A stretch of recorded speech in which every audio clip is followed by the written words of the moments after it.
you're already being read. Before you speak, before you sit down, before you shake a hand, before your mouth ever opens. Every room you enter, people are scanning for weakness, leverage, and intent. Every conversation is a test disguised as politeness. Every pause, every smile, every joke is measuring one thing: how predictable you are. And most of the time they see more than you realize. The problem is not that people lie, the problem is that you are still listening to words. This is the skill no one teaches you. But once you see it, you can't unsee it. Nietzsche warned that every person wears a mask, not to deceive you, but to survive. Machiavelli went further. He understood that if you cannot see through the mask quickly, you will be controlled by it. You don't read people, you believe them. And that single mistake has already cost you leverage, position, and respect, even if you cannot yet name the moment it happened. Here's the uncomfortable truth. You already know how to read people. You've felt it. The pause that lingers too long, the smile that arrived a second late, the sudden shift when a topic touched something real. You noticed it. Then you dismissed it. Not because you were wrong, because no one ever taught you what those signals mean. So instead, you trusted tone. You trusted explanations. That is why you misjudge people. That is why manipulators feel invisible until damage is already done. That is why people blindside you and claim it came out of nowhere. This is not intuition. This is pattern recognition you were never taught to use. And understand this clearly. This video is not a quick list. It's not surface-level psychology. What you're about to see is a complete breakdown, structured deliberately, divided into 4 escalating phases, each one building pressure on the last. If you skip ahead, you'll miss the mechanics that make this work. If you miss one layer, the next won't land. Because by the end, you won't just understand how people hide, you'll understand how they leak. Nietzsche exposed how people leak truth through fear, tension, and contradiction. Machiavelli weaponized it, turning observation into advantage. And once you see what they saw, something disturbing happens.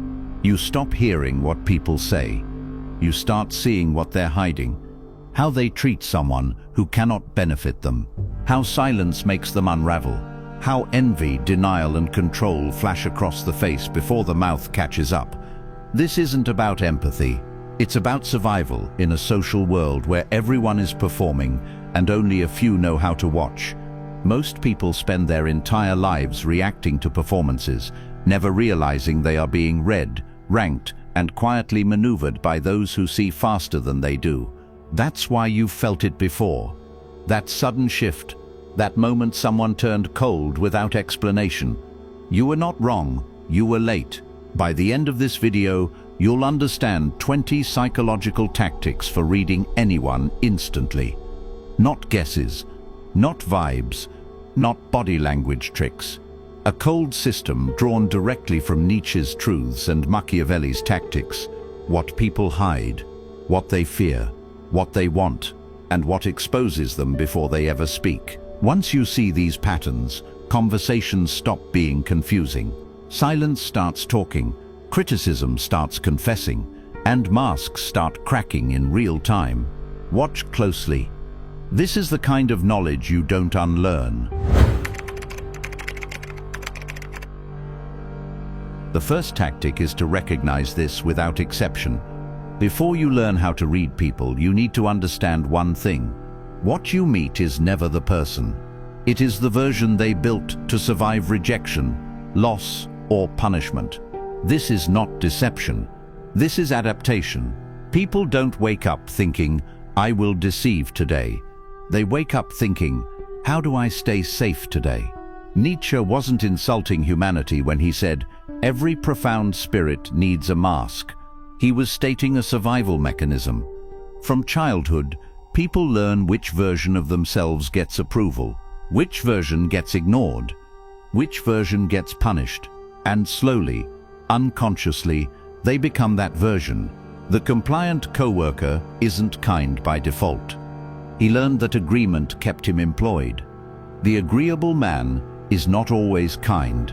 He may be terrified of conflict. The quiet person is not always thoughtful. They may be hiding in plain sight. Here's the law beneath this tactic. People do not present who they are. They present what has worked. That is why listening to words fails. Words are chosen. Masks are maintained. And here's the uncomfortable part. Most people don't know they're doing it. Machiavelli wrote in The Prince, chapter 8, "Everyone sees what you appear to be. Few experience what you really are. And if you judge people by what they say, you will always be late." The mask only fails under pressure. Which brings us to the next tactic.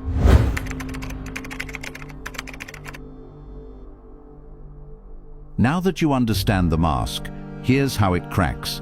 Truth does not appear in confidence. It leaks in discomfort. Watch closely.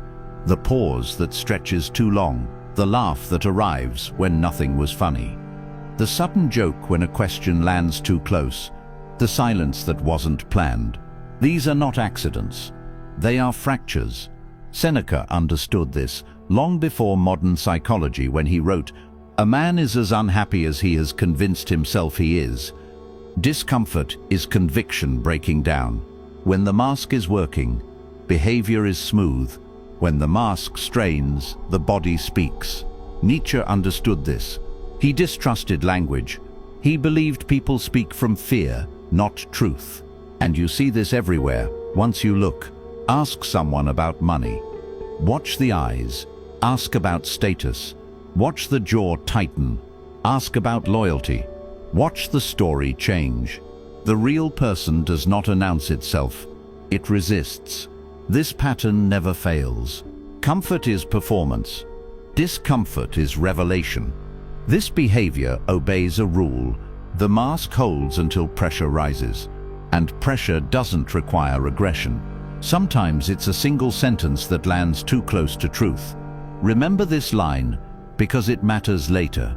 Those who want honey must endure the stings of a bee. That proverb, attributed to Thomas Fuller, applies here. If you want truth, you must be willing to sit inside discomfort without rescuing people from it. Most people rush to relieve tension. They joke. They change the subject. You don't. You observe. And the moment you see this, conversations stop being confusing. But there's a deeper layer beneath discomfort, because most people are not lying to you yet.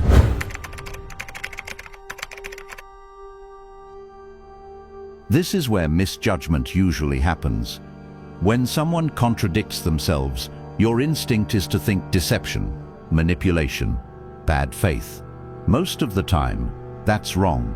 People rehearse their lies internally long before they ever speak them out loud.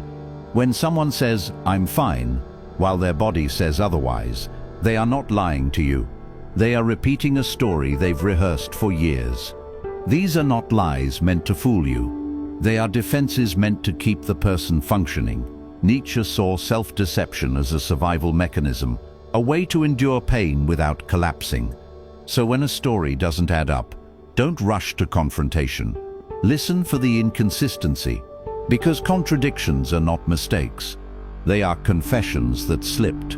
Marcus Aurelius wrote in Meditations, "The soul becomes dyed with the color of its thoughts." People believe what they repeat. That's why someone insists they don't care, while constantly bringing the topic up.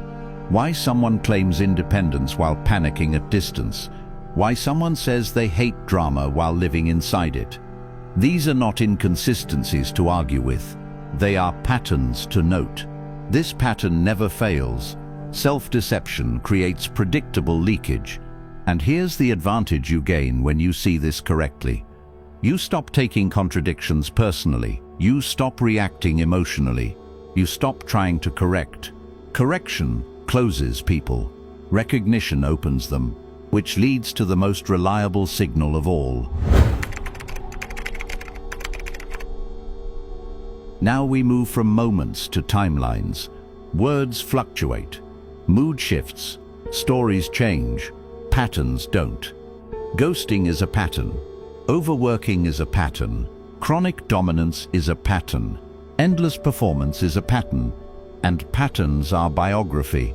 Seneca warned about this when he said, "We are more often frightened than hurt, and we suffer more in imagination than in reality." People build routines to avoid what they fear. The person who never slows down is running. The person who never commits is protecting themselves. The person who needs to control everything is managing inner chaos. These are not habits. They are survival strategies. One action means nothing. Repeated behavior means everything. This is why reading people becomes effortless over time. You stop asking, why did they do that? You start asking, how long have they been doing this? Machiavelli understood this deeply. He didn't study character through promises. He studied repetition, because behavior answers one question consistently. What has kept this person safe before? And once you see that, you stop being confused by apologies, excuses, and explanations. You understand that patterns are not mistakes. They are decisions repeated. And then there is one final tell. The most aggressive leak of all. This closes phase 1 for a reason. The 5th tactic is the sharpest observation tool most people never use. Listen carefully to what someone despises, not dislikes, despises. If you want to see inside someone quickly, don't ask what they admire. Ask what they despise. Machiavelli was ruthless about this. He understood projection. What people obsessively condemn is rarely about morality. It is about fear. The person who hates arrogance often fears insignificance. The one who attacks weakness often fears exposure. The one who mocks ambition often abandons their own. Judgment points directly to the wound. This pattern never fails. People reveal their shadow every time they criticize with intensity. And once you see this, something shifts. You stop taking attacks personally. You stop defending yourself unnecessarily. You see the wound behind the words. There's an old saying that fits here perfectly. Those who want to reach honey must endure the stings of a bee. Seeing truth is not comfortable. It stings. But comfort was never the goal. Clarity was. Now pause. At this point, you can already read more than most people ever will, but recognition alone doesn't protect you. Because noticing leaks is one thing. Understanding what drives them is another. In the next phase, we move beneath behavior into fear, ego, and control. This is where masks don't just slip. They start cracking. And if you think this phase was revealing, the next one explains why people behave this way and how that knowledge changes your position permanently. Stay with me. There is a rule beneath every tactic in this phase. People do not move toward what they want. They move away from what they fear losing. Keep that in mind as we continue. If you want to read someone accurately, stop asking what they want. Ask what they fear losing, not what they claim to want. People tell you what they want because it sounds good. They reveal what they fear because it slips out. Someone says they want freedom, but panic when stability is threatened. Someone says they want honesty, but avoid questions that might expose them. Someone claims ambition, but freezes the moment risk appears. Desire is aspirational. Fear is operational. Machiavelli understood this with brutal clarity when he wrote, "Men are quicker to forget the death of their father than the loss of their patrimony. Loss cuts deeper than hope." Watch how people behave when those are threatened. The man who over-explains is afraid of being misunderstood. The woman who says yes to everything fears abandonment. The executive who hoards credit fears replacement. This obeys a rule beneath all motivation. Fear creates urgency. Desire creates excuses. When someone's behavior doesn't match their stated goals, don't call them lazy.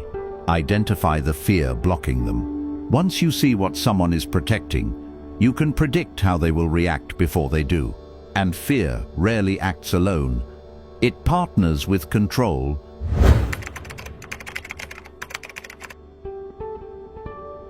The 7th tactic is this. Control looks like strength to the untrained eye. Control is not strength, it is compensation. Watch who needs everything their way, who micromanages small details, who corrects constantly, who cannot tolerate uncertainty. That behavior does not come from confidence, it comes from internal disorder. Marcus Aurelius wrote, "You have power over your mind, not outside events." Those who lack that inner power attempt to dominate the external world. This is why controlling people panic when plans change, why they grow hostile when challenged, why they frame obedience as standards. The stricter the outer shell, the more fragile the inner structure. Once you see this, you stop fearing dominant personalities. You recognize them as defensive, and defense is readable. This pattern never fails. Strong people tolerate uncertainty. Weak people try to eliminate it, and control always leaves fingerprints, especially in what people pay attention to. The eighth tactic is simple but absolute. Follow attention, not words. People lie constantly. They lie with words. They lie with posture. They lie with tone. They do not lie with attention. Watch where eyes go when status enters the room. Watch who they check for approval after speaking. Watch who they ignore when no benefit is present. This is the clearest data you will ever get. Machiavelli didn't listen for sincerity. He tracked investment. Attention is currency, and people spend it on what they value. Watch who someone checks for approval after they speak. Watch who they mirror, unconsciously. Watch who they ignore. If someone gives you words but withholds attention, you are not important. You are useful. Someone who listens only when power is present, respects advantage, not people. Someone who checks their phone while you speak has already categorized you. This is not disrespect. This is data. And once you see attention clearly, you stop chasing it. The ninth tactic is to observe imitation. People rarely know who they are, but they always know who they want to be. They copy what they wish to become. Machiavelli noted that imitation reveals aspiration long before achievement. If you want to understand someone's direction, study their idol. The person someone mirrors reveals their ambition. Those who copy the powerful crave control. Those who copy the admired crave validation. Those who copy the virtuous crave moral dominance. Imitation exposes aspiration and insecurity simultaneously. And here's the rule beneath it. People rarely admire those they can become. They admire what they feel barred from. Imitation exposes the gap between who they are and who they want to be, and gaps create tension. To see character, you need to remove incentive. This closes the second phase for a reason. How they treat the powerless predicts your future. This is not morality. This is forecasting. Machiavelli trusted this signal more than any other. Watch how someone treats the waiter, the intern, the driver, the person with nothing to offer. Kindness upward means nothing. It is strategic. Respect without incentive is character. If someone humiliates the powerless, understand this clearly. They are showing you how they will treat you the moment your value drops. Once you understand this, betrayal stops surprising you. This behavior obeys a rule. Power removes masks faster than pressure. Seneca warned, "No man is good by chance, neither is cruelty." When people feel safe from consequence, truth surfaces. Pause here. At this point, most people start feeling uncomfortable, not because the ideas are complex, because they are accurate. You're no longer guessing. You're watching patterns unfold in real time. But now comes the dangerous shift. Because in the next phase, you stop observing behavior passively. You start applying pressure. Up to now, you've been reading what leaks naturally. This phase is different. Here, you stop waiting for truth to appear. You apply pressure and watch what breaks. There's a rule beneath every tactic in this phase. Pressure does not create behavior, it reveals it. Most people are composed only inside comfort. Remove comfort, and the operating system shows itself.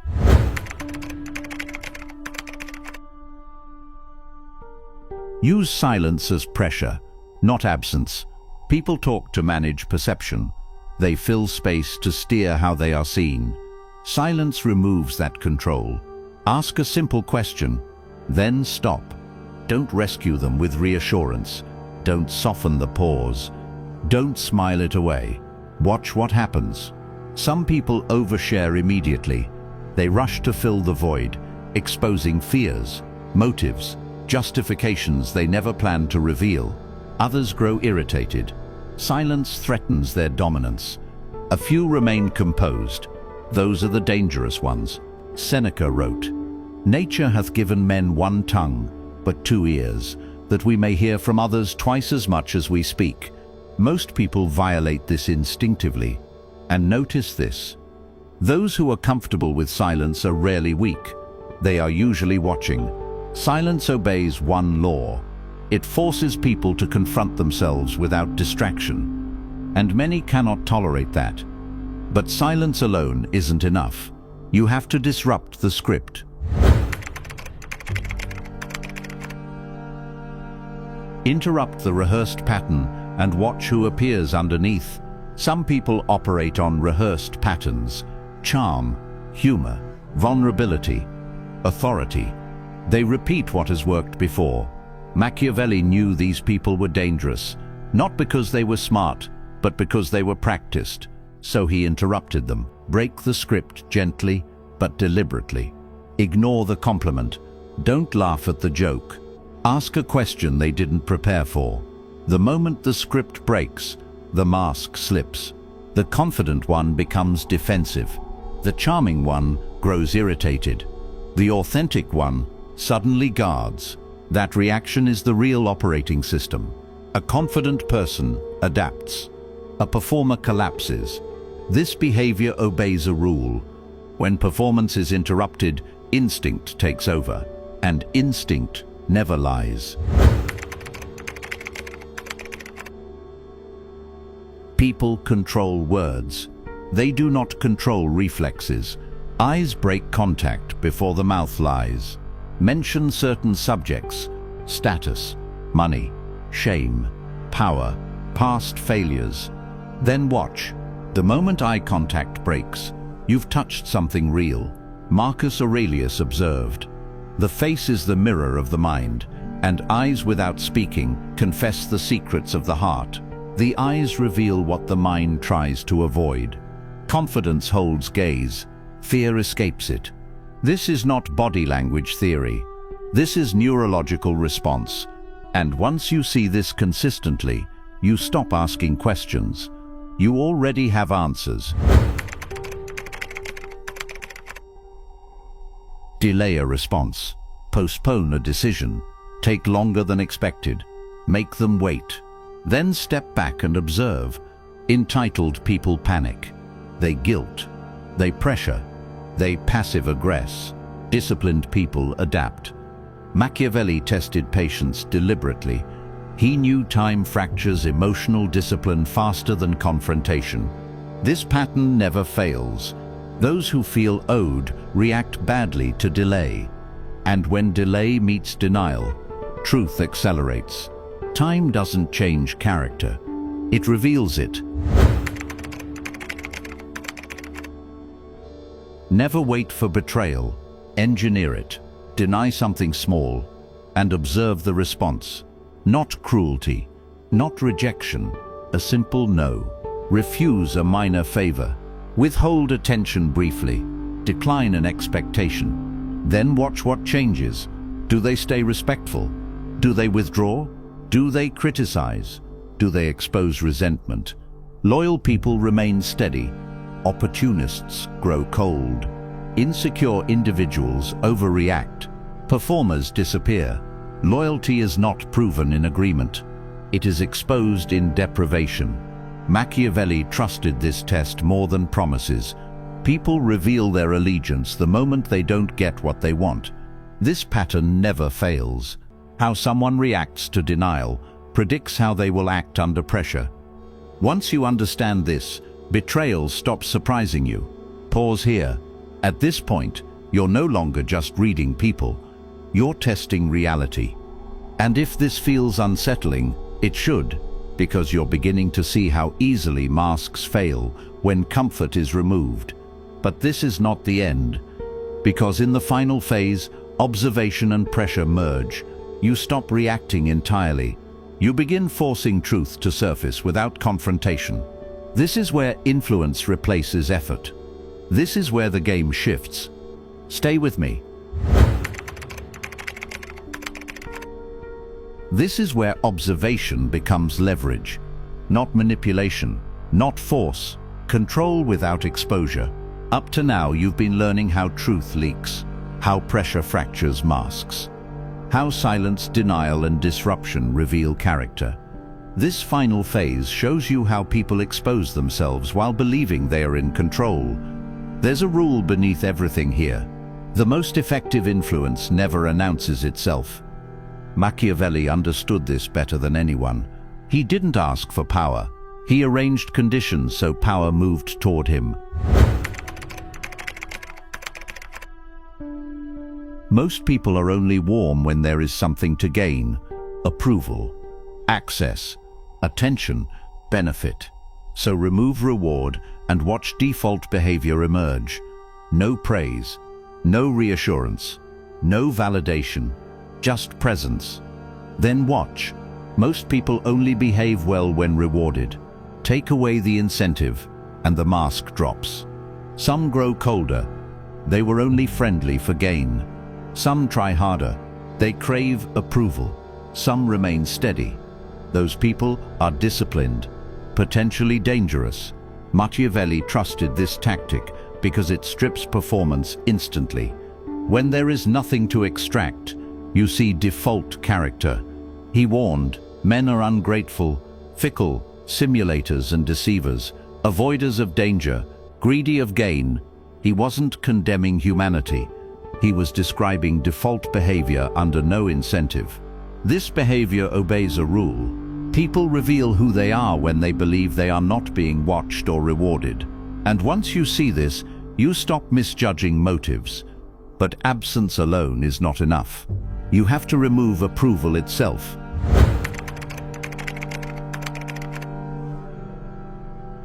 This tactic separates allies from opportunists. Approval is currency. Most people do not realize how addicted they are to it until it is removed. Stop nodding. Stop agreeing. Stop affirming. Do not criticize. Do not praise. Just watch what happens. Some collapse. Some grow resentful. Some become performative. Some stay centered. Marcus Aurelius warned, how much time he saves who does not look to see what his neighbor says or does or thinks. Those who require approval are controlled by it. Those who do not are dangerous. This pattern never fails. People will tell you exactly what they are when you stop feeding their ego. Now you introduce a probe.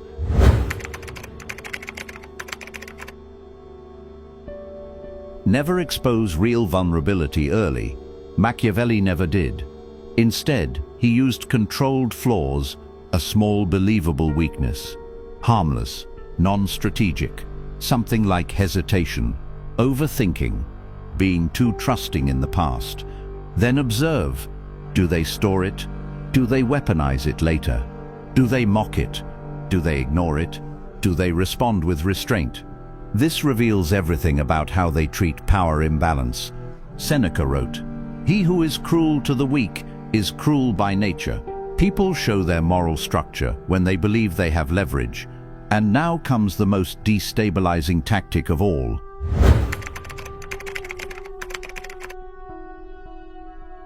Mirror their energy subtly and watch the reaction. Most people are not authentic. They are tuned. They adjust tone, energy, persona. Mirror them back. Not exaggerated, not obvious, subtle. Match pace, match posture, match intensity, and then hold it. Something breaks. They become uncomfortable. They escalate, they withdraw, they dominate. They destabilize. Nietzsche warned, "He who fights with monsters should see to it that he himself does not become a monster. And when you gaze long into an abyss, the abyss also gazes into you." Mirroring forces self-recognition. People do not like seeing themselves clearly. The more someone shifts when mirrored, the more they were performing, and by now there is nowhere left to hide.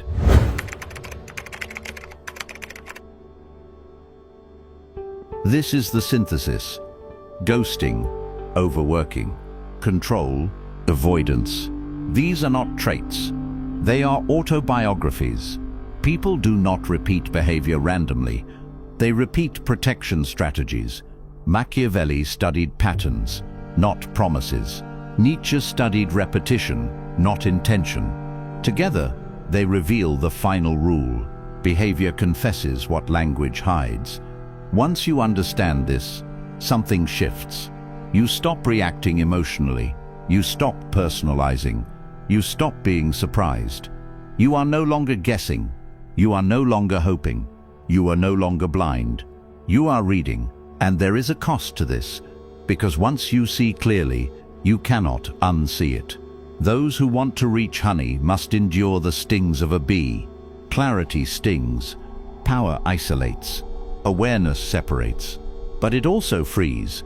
You now see who is insecure, who is performing, who is dangerous, who is solid, who is watching you as closely as you are watching them. This is not about manipulation. This is about not being controlled by those who see faster than you. And that is why this knowledge was never taught openly. Because people who see clearly do not obey easily. They move quietly. They choose carefully. They are rarely fooled, and they are never accidental. At this point, something has changed. You're no longer guessing. You're no longer reacting emotionally. You're no longer surprised. You walk into rooms differently. Silence speaks. Delays inform. Discomfort guides. You don't need to expose people.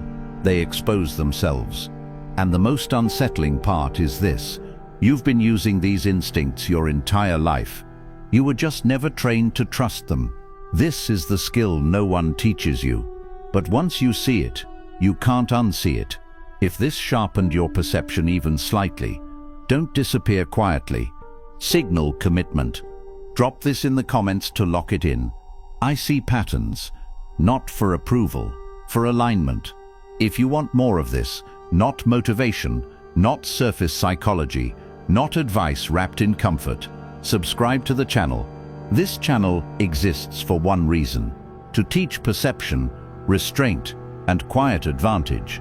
Like the video so it reaches people who are ready to stop being predictable. Share it with the one person who keeps saying, "Something feels off," but never knows why. Now listen carefully. There are things beneath this level, patterns, tactics, and psychological mechanics that do not survive algorithms. Not because they are false, because they work too well. And if you want access to what I cannot share publicly, the material that goes beneath this layer, the knowledge that gets videos suppressed, demonetized, or buried by algorithms, join the membership. Inside, we go further. That is where the real material is. The things you apply without speaking, the things you recognize without reacting, the things you never explain to anyone. If you stay outside, you still learn. If you step inside, you start seeing ahead of people. This is not content for everyone. It is for the few who want to move through rooms untouched. You already know whether this is for you. And once you do, hesitation disappears.